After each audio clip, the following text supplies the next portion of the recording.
8장에서 사도 바울이 인간적 갈등을 하게 되죠. 그래서 24절에 보면 곤고한 사람이다. 오라, 나는 곤고한 사람이다. 이 사망의 몸에서 누가 나를 건져내겠느냐. 그는 말하기를 내 속에 또 다른 법이 있다. 그래서 나를 자꾸 죄 아래로 끌어간다. 누구나 갖는 갈등이죠. 우리의 속사람과 우리의 겉사람, 육의 사람과 영의 사람이 우리가 이게 완전히 분리된 게 아니잖아요. 우리 속에 함께 거하고 있는 거잖아요. 아무리 거룩한 삶을 살고 우리가 아무리 경건하게 살려 해도 우리 속에는 죄의 본성이 남아있어요. 여전히 죄의 본성이 남아있고 어떤 틈만 되면 이 죄의 본성이 뚫고 나와요. 그래서 열매를 맺게 되고, 네. 그래서 아무도 여기에 대해서는 자유한 자가 없다. 그래서 어제 본문에 보면 그런 모습을 뭐라고 얘기를 했냐면 18절에 가보면 8장 18절에 가보면 현재의 고난, 그래서 여기서 말하는 고난은 우리가 말하는 물질적, 육체적 고난을 말하는 게 아니고 이런 갈등을 얘기하는 거예요. 이런 고난. 우리가 끊임없는 이런 고난 속에서 살아가는데 그 고난은, 우리가 경험하는 고난은 장차 우리에게 나타날 영광과는 좋게 비교할 수가 없다. 그런 말씀. 그러니까 이런 육체적 갈등, 영적 갈등, 우리 안에 있는 이런 갈등이 없는 사람이 없는데 이것이 어떻게 보면 굉장히 고난이에요. 계속 자기와의 싸움이잖아요. 이 다른 사람과의 싸움이 아니고 나와의 싸움이에요.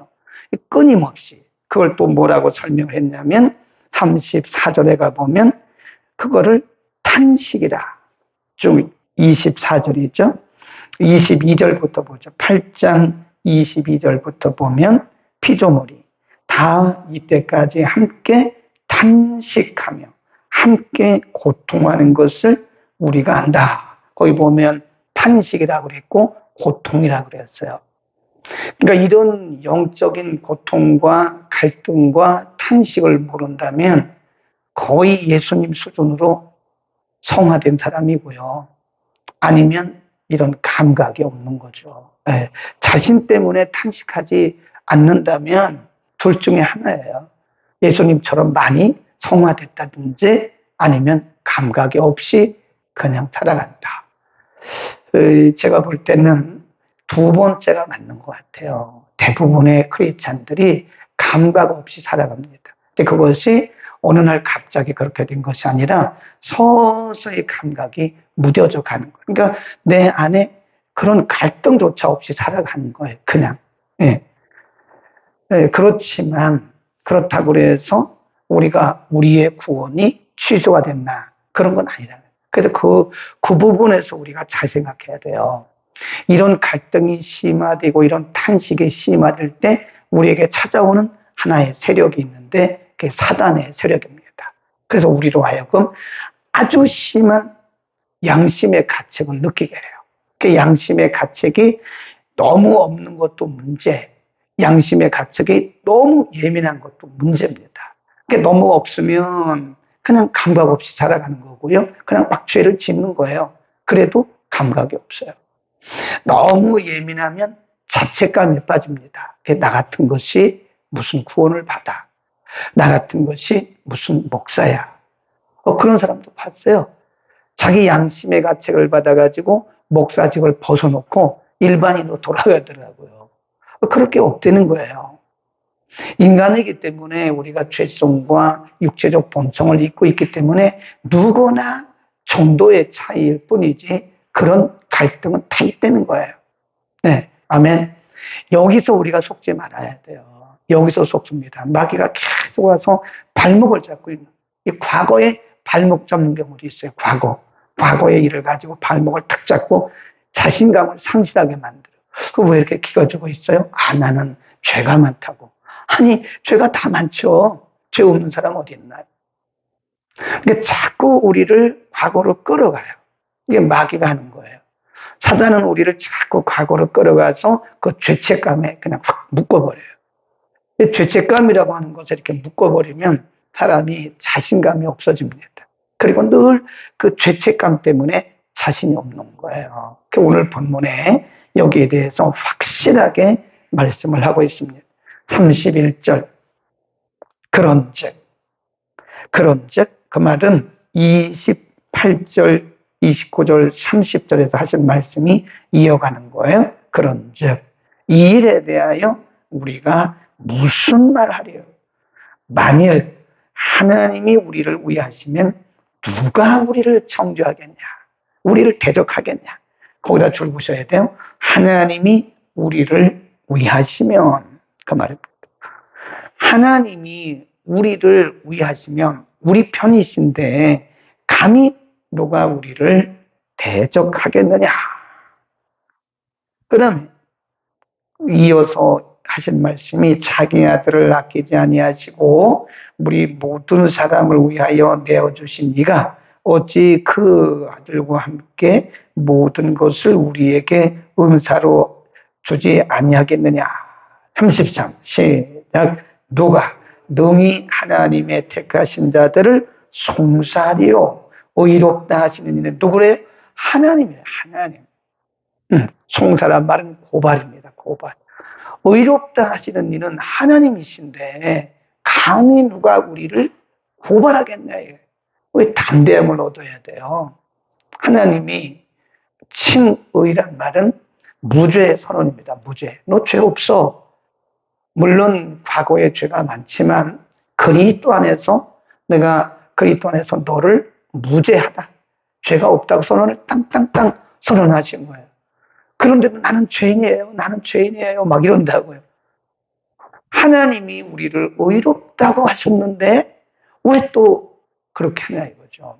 예를 들어서 감옥에 있는 사람에게 당신은 오늘부터 해방입니다. 당신은 자유합니다. 감옥에서 나가시오. 라고 재판장이 무죄 판결을 내렸어요. 근데 그 사람이 저는요 양심상 저는 그렇게 할 수가 없습니다. 저는 감옥에 다시 가야 되겠다. 똑같은 거예요. 이미 재판장이 당신은 무죄야 라고 해서 무죄 판결을 내렸는데 자기 양심상 자기는 무죄가 아니라는 거예요. 그 다시 감옥에 들어가는 것과 똑같다는 거예요. 근데 그런 경우가 많습니다. 크리스찬들이 7장과 8장을 잘 해석해야 돼요. 너무 7장으로 가면 양심의 가책을 받아가지고 신앙의 자유를 잃어버려요. 그러니까 우리에게 주신 자유를 누려야 되거든요. 누려야 돼요. 감옥에 있는 사람들의 얘기를 들어보면요. 진짜 감옥이래요. 감옥. 지옥이래요. 지옥. 자유가 있습니까? 내 마음대로 뭘 할 수 있습니까? 아무것도 할 수 없잖아요. 짜여진 시간에, 짜여진 일정에 따라서 밥도 그냥 그때 주는 대로 먹어야 돼요. 내가 선택이 없어요. 우리는 뭘 먹고 싶으면 가서 다른 거 사 먹을 수도 있잖아요. 내가 골라서. 근데 감옥에 있는 사람은 선택이 없습니다. 그냥 주는 대로 먹어야 되고, 시간도 우리가 좀 피곤하면 1시간 늦게 먹어도 되고, 안 먹어도 되잖아요. 근데 감옥에 있는 사람들은 그 시간에 딱 먹어야 돼요. 활동에도 자유가 없어요. 근데 재판장이 말하기를 당신은 오늘부터 자유입니다. 자유입니다. 나가라고.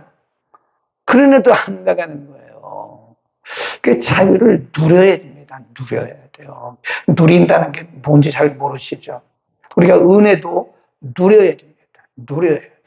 아니, 뭐든지 누리라는 하나님이 우리에게 주신 은혜가 얼마나 큰데요. 이 은혜를 누리는 거예요. 우리에게 하나님께서 자유를 주죠. 영적인 자유를 주셨죠. 영적인 자유를 누리라는 거예요. 누구한테 속아요? 마귀에게 속아요. 마귀가 와가지고 탁 잡아요. 우리의 약점을 잡는 거예요. 마귀는 우리의 강점을 건들지 않습니다. 항상 보면 우리의 약한 부분이 있어요. 약한 부분. 그 약한 부분을 탁 휘어잡아요. 그러니까 그가 질질 끌고 다니는 거예요. 이렇게 보면, 저분은 지금 마귀에게 끌려다니고 있네. 이게 해방이 돼야 되는데, 꽉 묶여요. 마귀가 주는 생각에 꽉 묶여가지고 자기를 이렇게 동여맨다고요. 뭐라 그랬어요? 하나님이 의롭다 하셨는데, 누가 우리를 고발하냐 이거예요. 아멘. 그 다음에 세 번째 보세요. 34절. 누가 정죄하여 죽으실 뿐 아니라 다시 살아나신 이는 그리스도 예수시니 그는 하나님 우편에 계신 자요 우리를 위하여 간구하시는 자시니라. 35. 누가 우리를 그리스도의 사랑에서 끊겠느냐? 환난이냐? 곤고냐? 핍박이냐? 기근이냐? 적신이냐? 위험이냐? 칼이냐? 쭉 내려가다가 38절 다시 확신하노니 사망이나 생명이나 천사들이나 권세자들이나 어떤 현재일이나 어떤 장래일이나 높음이나 깊음이나 다른 아무 피조물도 우리를 우리 주 그리스도 예수 안에 있는 하나님의 사랑에서 끊을 수 있어요, 없어요? 없다라고 선언하잖아요. 아멘. 어떤 피조물도 어떤 피조물도 하늘에 있는 것이나 땅 아래에 있는 것이나 어떤 피조물도 하나님의 사랑 안에서 끊을 수 없으나 어떤 것도 하나님의 사랑에서 끊을 자가 없다는 거예요. 아멘. 담대하시기를 바랍니다. 하나님께서 우리에게 주신 은혜를 누려야 됩니다. 그러니까 마귀가 한마디 한 것 때문에 기죽지 말라고요. 이렇게 보면 많은 분들이 기가 죽더라고요. 누가 한마디 하면 그 말이 얽혀요. 좀 떳떳하세요. 네.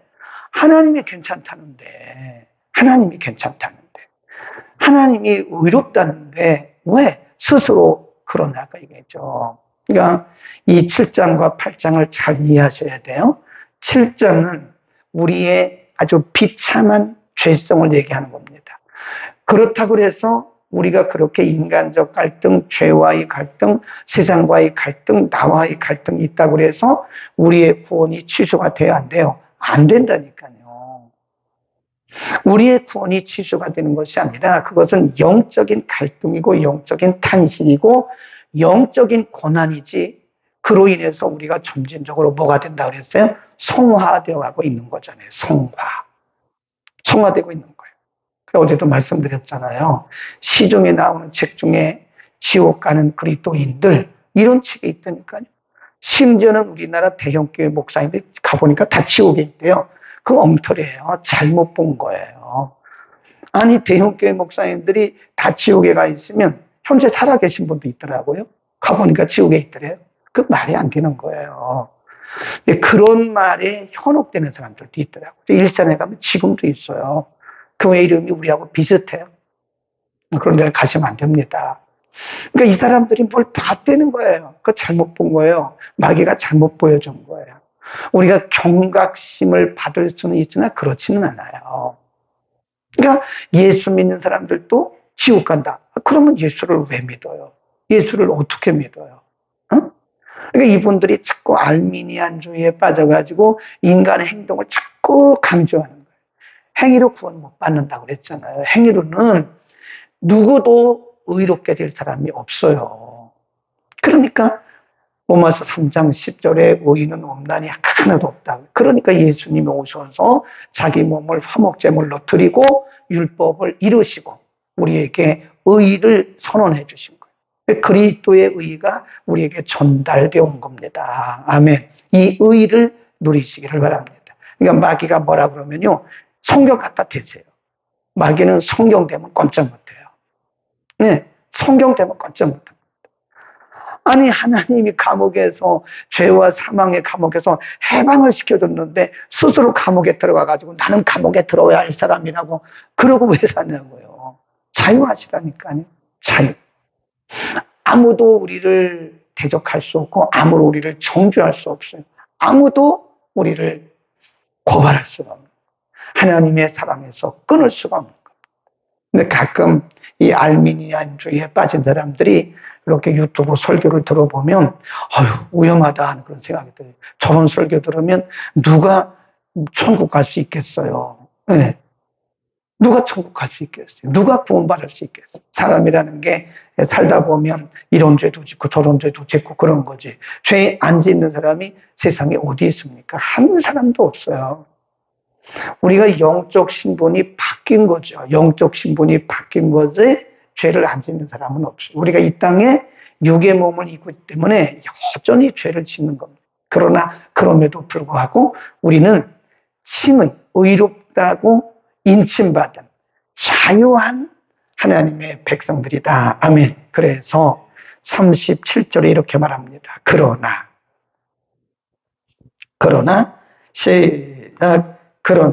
이 모든 일에 우리를 사랑하시는 이로 말미암아 우리가 어떻게 이겨요? 넉넉히 이긴다. 우리 힘으로 이기는 게 아닙니다. 뭔가 이렇게 보면 가끔 가다가 기독교의 어떤 이 윤리를 너무 강조하는 부분, 윤리가 있기는 해야 되지만 믿음보다 윤리를 강조하면요, 그게 잘못하면 행위로 가요. 믿음이 아니라 행위로 갑니다. 네. 그러니까 우리가 사람들을 말할 때 저렇게 예수 믿어서 구원받겠냐고 그런 말도 해서는 안 돼요. 사실은 그분이 진짜 예수 믿었다면 이미 영적 신분이 바뀐 건데 저렇게 믿어가지고 구원받을 수 있냐, 저렇게 거짓말해서 구원받을 수 있냐, 그런 말 해도 안 된다는 거예요. 구원에는 이상이 없는 거죠. 근데 뭐에 이상이 있는 거예요? 성화. 우리의 거룩함의 문제가 브레이크가 걸린 거지, 거룩함, 성화의 문제가 있는 거지, 그게 구원의 문제가 있는 건 아니다. 그래서 우리가 평생 7장과 8장을 왔다 갔다 하는 겁니다. 사실은 저도 마찬가지. 저도 7장에 갔다가 8장에 왔다 그러는 거예요. 고민했다가 자유했다가, 갈등했다가 자유했다가, 누구나 이런 갈등이 왔다 갔다 하는 겁니다. 7장 8장 왔다 갔다 하는 거예요. 그러나 중요한 것은 31절에서 39절 가운데 이 그리스도의 사랑에서, 하나님의 사랑에서 우리를 끊을 사람이 아무도, 어떤 존재도 어떤 피조물도 하나님의 사랑에서 끊을 수가 없는 것이다. 아멘. 우리와 하나님과의 관계는 언약 관계입니다. 언약 관계. 네. 그러니까 우리가 이 사람들을 바라볼 때 그리스도 안에서 바라봐야 돼요. 그리스도 안에서, 저분은 비록 행위는 저렇지만, 저분이 행위는 비록 저렇지만 이미 예수를 믿어서 그리스도 안에서 의롭게 된 사람을 이렇게 봐야지, 겉에 들어오는 행위를 가지고 자꾸 우리가 윤리적, 도덕적 기준을 가지고 사람들을 판단하면 우리 스스로가 죄를 짓는 거예요. 아무도 정죄할 수도 없고, 아무도 고발할 수도 없고, 아무도 대적할 수 없는데, 그래서 우리가 4장, 3장, 4장, 5장에서 유대인들을 책망했잖아요. 유대인들이 사람들을 자꾸 정죄하는 거예요. 정죄. 네, 하지 말라는 거죠. 기도하겠습니다. 거룩하신 우리 아버지, 우리가 로마서 7장의 말씀처럼 죄성을 잊고 있기 때문에, 육체적 본성을 잊고 있기 때문에 우리 가운데 그 누구도 자유하지 않고 예외 없이 육체적 본성 가운데서 갈등하고, 때로는 심한 육체적, 양심적 감각을 느껴서 때로는 좌절하고 때로는 실망할 때도 있습니다. 우리 자신에 대해서 좌절하고 실망할 때도 있습니다. 그러나 그것을 로마서 8장에서는 고난이라고 말씀하고, 탄식이라고 말씀하고, 고통이라고 말씀하면서 우리의 행위가 아닌 그리스도 예수의 의를 통해서, 십자가의 공로를 통해서 우리를 의롭다 하시고, 이제부터는 누가 우리를 대적하며, 누가 우리를 고발하며, 누가 우리를 정죄하며, 누가 우리를 그리스도 안에서 주신 하나님의 사랑으로부터 끊을 수 있느냐고 말씀하고 있습니다. 하나님, 우리에게 담대한 믿음을 주소서. 사단이 우리에게 주는 심한 죄책감에 빠져 우리가 주의 일을 게을리하지 않도록 은혜를 더하여 주옵소서. 37절의 말씀처럼 우리의 힘으로 이기는 것이 아니라 우리에게 힘 주시는 이로 말미암아 우리가 넉넉히 이긴다고 말씀하셨사오니, 우리들에게 하나님 큰 은혜를 누리는 믿음을 허락하여 주옵소서. 그리스도 예수 안에서 우리에게 주신 자유를 마음껏 누리는 우리 모두가 되게 하여 주옵소서. 예수 그리스도의 이름으로 기도드립니다.